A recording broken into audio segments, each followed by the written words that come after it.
But let me tell you why the introduction of vaccine passports could literally lead to rivers of blood. In 1917, there were a group of rich farmers who had accumulated a lot of wealth in their community. After communism triumphed in 1917, under Stalin's leadership, he defined those kulaks as enemies of the state because they were capitalist and he was a communist. He declared that the kulaks had to be liquidated, and he created an us versus them. Within the next 3 years, the kulaks were stripped of their jobs, stripped of their families, exiled, deported, and executed by the national government. Why? Because of the introduction of what is arguably the most dangerous concept, us versus them. Less than 20 years later, a man commandeered an entire generation of people in Germany against one group of people. Us versus them. Hitler, in his book Mein Kampf, said that Jews had inflicted 2 mortal wounds upon humanity: the circumcision of the body and the introduction of the conscience in the moral law. He hated the Jews and blamed them for every economic and political ill that was happening to the people. Normal people, normal Jews, were being hunted down like animals by everyday Germans. Hitler believed in a superior race. He believed that the Aryans were stronger and therefore should survive. They were elevated above everyone else, and the Jews were subdued as the inferior race, and they were marked by a star, so that everyone in the society would know who was inferior and who was superior. In a very short time, 6 million Jews were murdered. Hitler inspired an entire people, a national government, inspired an entire people to hate their neighbor by creating a concept, us versus them. Less than 50 years later, on April 7, 1994, a Hutu president was assassinated, sparking a genocide of proportions the world has never seen before. 6 people were killed every minute. In 100 days, 800,000 people were murdered. It happened in Africa, in Rwanda, because the Germans and the Belgians had colonized Rwanda.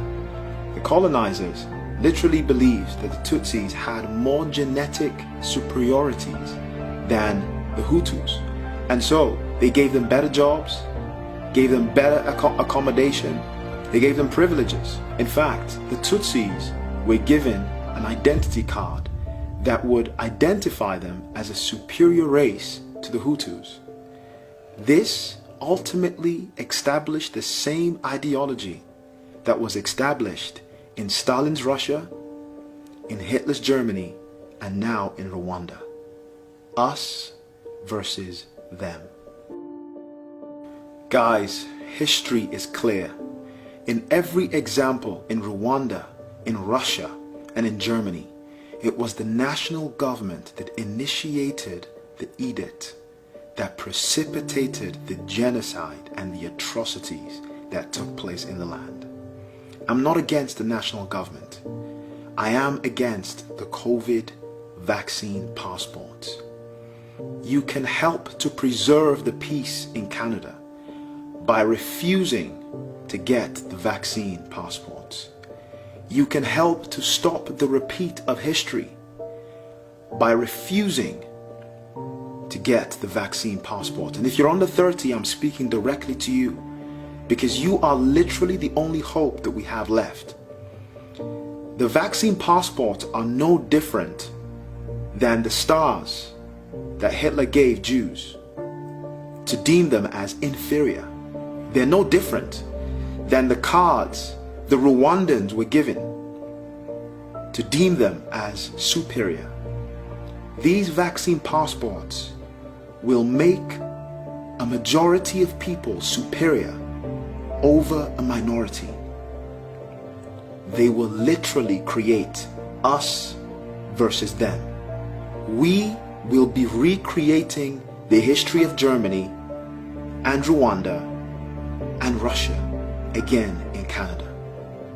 We may not be able to define our past, but we can certainly define our future. Stand with me today and say no to vaccine passports. Whether you are vaccinated or unvaccinated, say no to vaccine passports. If you walk into a club or into a pub or into a restaurant and you see a person being discriminated against because they are vaccinated or not vaccinated, stand with them. If someone is kicked out because they are vaccinated or not vaccinated, stand with them. We are Canadians. We are nice people. We love our neighbors. This is not who we are. We don't fight our neighbors. We don't create enemies of our brothers and sisters. Stand with me today and preserve the peace and prosperity of this great nation. God bless you.